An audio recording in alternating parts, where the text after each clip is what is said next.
I'm Alex. I'm 25 and I just became the CEO of a $100 million company. But that same brand was once worth over $6 billion.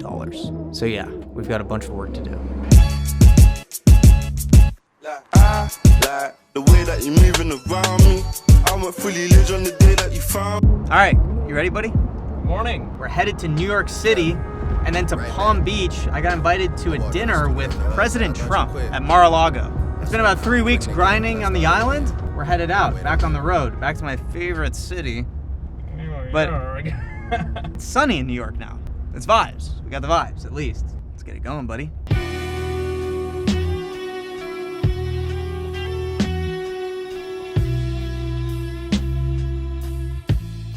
Yeah, hotel hooked it up. Got us a little upgrade. We got a nice little view of the city. So, Central Park. I'm not sure if this is Billionaires Row. I think this is Billionaires Row, though, right here. I don't know how we pulled that off.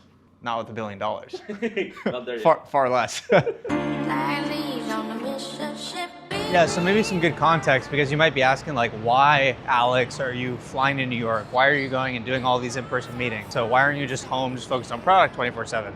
Which might be a good point. Like, we need to focus on product very heavily, but Sushi's a platform in a space where network effects are really powerful. Power of crypto and the crypto ecosystem is the distribution factor and the network effects that occur within the protocols that start to get momentum. A lot of the meetings that we're doing are with a combination of like VC firms, investors, traders who are doing lots of volume on existing platforms where they could potentially bring volume to Sushi. It could be like influencers and people who have a lot of ability to help us compound the network effects around the narrative and the story that we're building. That's the focus.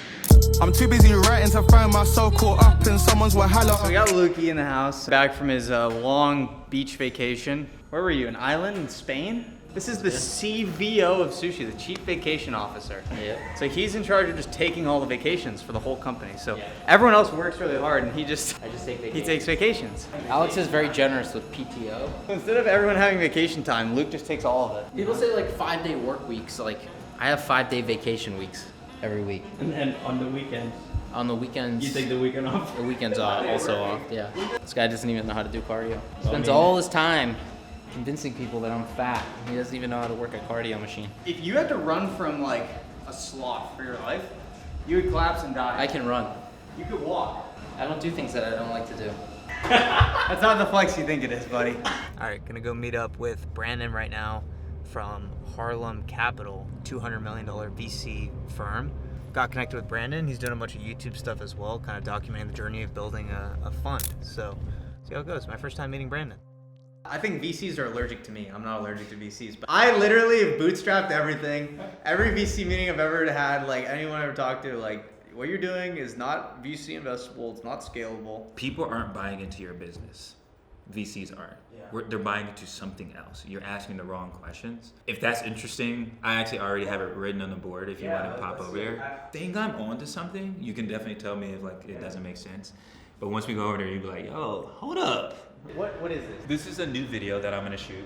And it's basically like, it's almost like these 4 laws. It's basically how do you convince an investor to beg you to give you money, millions of dollars. And it's not about the business really. This is the most important thing. This is why anyone's going to invest, and that's because of the management team. So solo founders, I think, have even, sometimes it can be a higher hurdle. Yeah, I mean, I've been a solo kind of like CEO operator. I had like a bad experience with a partner when I was like first coming up. I have so much confidence and conviction in like my ability to execute and put the right people in place from a team standpoint, but to where I don't need, I'm very like, I'll field feedback from the team and get input where people have the expertise, where it's relevant obviously, and I delegate when people are very good at what they do. Like I delegate, let them run and try to find the best people. I'm a hyper like control freak on the vision and on the strategy.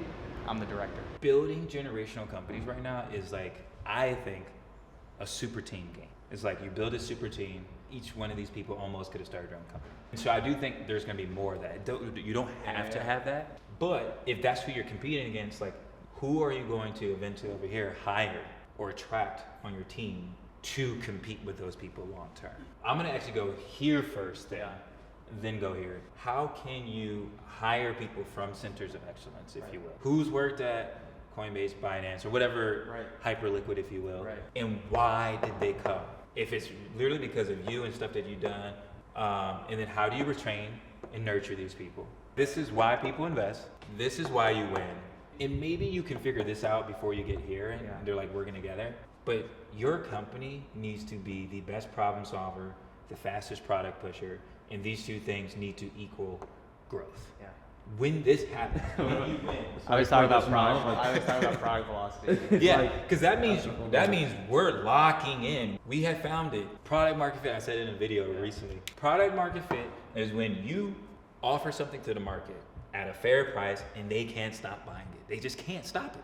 They can't stop themselves from buying the Pepsi, the Oreos, the this, the that. I love the Oreos. The sushi. They can't stop. They can't help when they land in a new city to go get sushi. The interesting thing about sushi, like you're gonna love this. If you look at crypto, the superpower of these crypto, of like most crypto companies, is actually like most of them don't have product market fit. Most of them don't have revenue. They don't have products that like people are really using consistently. It's like very abstract and difficult to use them in a lot of cases. What is the one thing crypto does have? Network effects and community. And so the network effects and the community in crypto drives like literally billions of dollars in value because people speculate on these things and they create like all of the decentralized capital markets where they're speculating and betting with money, yes, but like also with their time, their commitment from a community standpoint. And again, like network effects, championing it and telling people, oh, like you should check out this or you should check out that, right? When I came into Sushi, I was like, there's 4 million users a year that are still using the swap product on the front end. It's like 4 million people a year come to the website and click swap on sushi.com. Still massive brand equity from like a swap and deck standpoint. Everybody knows it. There's still like grant revenue where networks will come in and ask Sushi to deploy the decks on these new L1s and L2s because they don't want to build their own decks because you have to bootstrap users, you have to pay for it, it's a lot of costs. Actually cheaper to actually have Sushi deploy an instance of the decks on that network, and then you get bootstrapped distribution to all those users, and your users on your chain have like a trust factor with the platform, so you don't have all this like technical kind of risk concern. But I go in the Discord and there's like one guy talking. Right. So the one thing Sushi's missing is the one thing crypto is so good at bootstrapping, which is community and network effects. This is the scarcity. Yeah. The scarcity is this asset that has these things in this context where the shit that's actually really easy to catalyze is not easy, but you know, ubiquitously these crypto stars have been able to capitalize is the community and is the network effects. But then Sushi has product market fit, so all it comes down to is like, how do we just get momentum, right? And that leads us to number 4. Right. Intangibles and superpowers, which I put as differentiation. What can we do that no one else can do? Which is like, you just talked to me about this. The reason why you may not be doing good with VCs is because you're just trying to be super realistic about your business. Investors, my opinion, maybe private equity or something else, but venture capitalists want to invest in the future. They want to invest in people who are living in the future. The way you live in the future is like you have a management team that's just goated, has a mission that everyone wants to drop and work on. You have products, problem solving, and revenue going dummy, and then you are hiring people in your industry that are unhireable, and you're retaining them. And then now people are talking really great about you. And then all that happens to make great intangibles, superpowers, goes back to your reputation and brand and people saying great things about you. And I think when you level in this like long form content,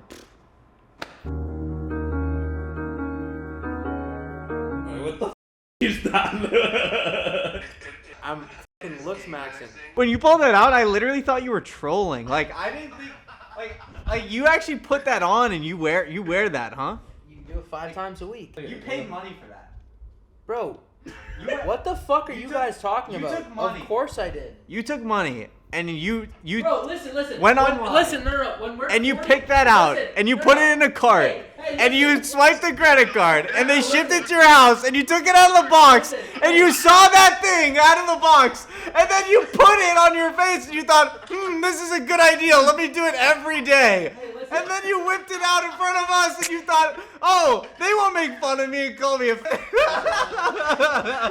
What do the people say? Yo, red light, good me, or bad? Yo, are they just being children by trying to just? He gave me a look, like Luke gave me a look before he put the mask on, like just like loading to get insulted. Like he looked at me like, oh fuck, like I'm about to put this on in front of these guys. Like I already know it. Yo, he's actually mad right now. No, I'm not mad. I'm sitting here comfy because need a better mask. These fucking near infrared red lights are penetrating my skin. They're helping with collagen production. They're helping with wrinkles. They're helping with acne. I don't want to bully people who do red light. It's just your mask and your tendencies. Yeah, so some context, we're experimenting quite a bit at Sushi with AI and AI tools. We've been looking a lot into building arbitrage and trading infrastructure in-house, and there's just so much that you can do with AI tools to kind of get to initial MVPs, test things. If you're like 14 to like 24 right now and you're trying to figure out what you want to do, understanding how AI tools can power product development or making workflows more efficient, improving like systems within a business or whatever the case may be, like getting absolutely cracked at using and implementing AI in business, that's going to be an insanely valuable skill set. People think AI is going to like replace people, and it's just not the reality. What AI is going to do is it's going to make a subset of the population way more efficient and way more effective, and they're just going to become like weapons. It's like the iPhone, it's like the internet. You provide people with tools, and the people who are really great at leveraging them are just going to excel. Yo, look, if I show you the place I'm from, you wouldn't believe how I got this far. I'm the rose that grew out the concrete, aka the shooting star. Alright, look. Peace out to the vlog. See you guys in a few days. Oh, thank you, man. Thanks, brother. Peace, Jim. Successful New York trip. We're headed to Florida now. West Palm Beach. Gonna have dinner with President Trump, Mar-a-Lago. I got an invite to a dinner with the president. So it's gonna be about 200 people at this dinner. Here's the issue though. I don't have a suit. And I was notified that you need to obviously have a suit and a tie, and I was just kind of like out of it and didn't realize. So we're gonna have to fly there. The dinner's tomorrow. I have a meeting, so it's gonna be like mission, knock the meeting out, and get a suit, and make sure the suit fits and doesn't look like shit. Then Saturday we got the dinner. GTA 6, we're running it back. We're running the GTA 6 music back. Dun, dun, dun, dun, dun, dun, dun, dun, dun.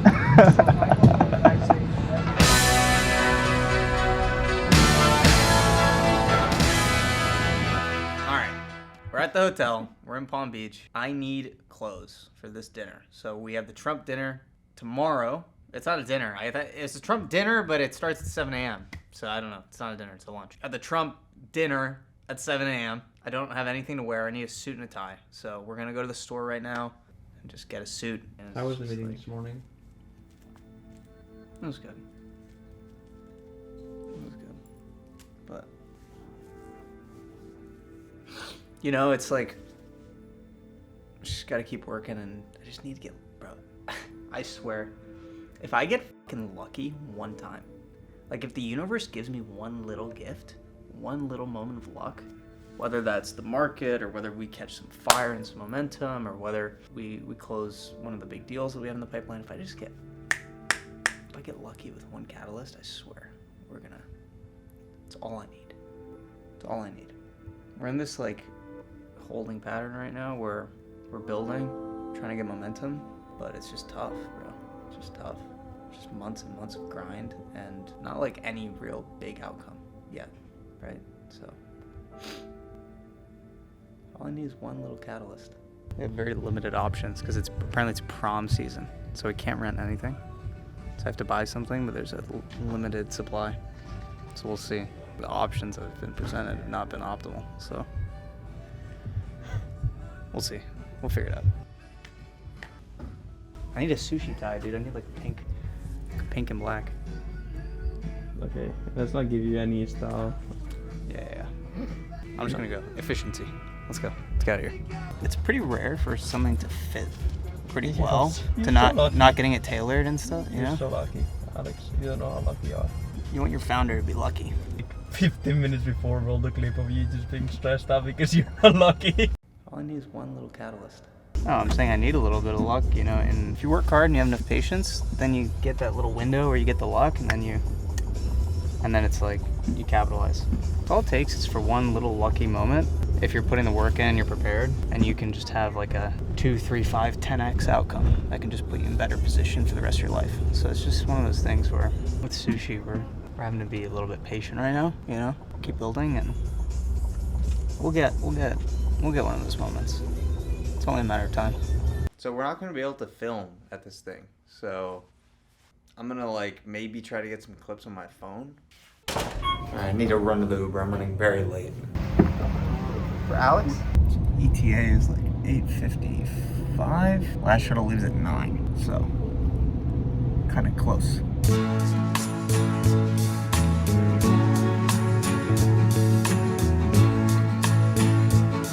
Dude, that was a battle. We fucking battled. We made it through.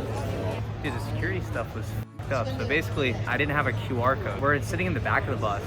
They check everyone's ID, they check everyone's QR code. They come to me in the back of the bus, I'm the last guy, and they go, it's like no QR code. So the guy's like checking my thing for 20 minutes, pulls me off the bus. I'm the only one who gets pulled off the bus. RJ comes with me, we go, they're like screening me for 30 minutes, and then finally they let us through. And we got on a golf cart and we came in. So we made it. We always make it out, so no issues, no concerns. It's just crazy. That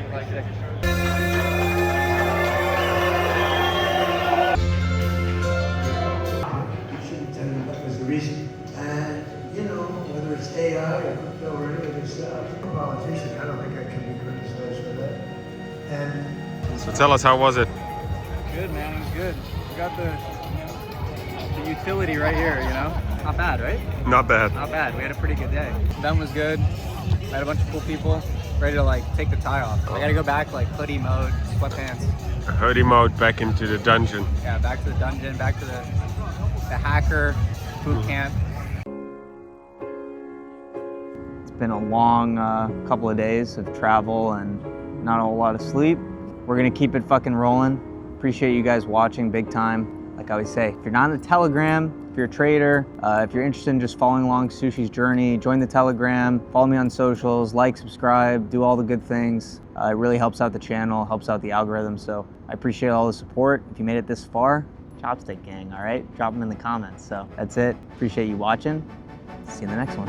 I might be too strung out on compliments, overdosed on confidence, started not to give a fuck and stop fearing the consequence.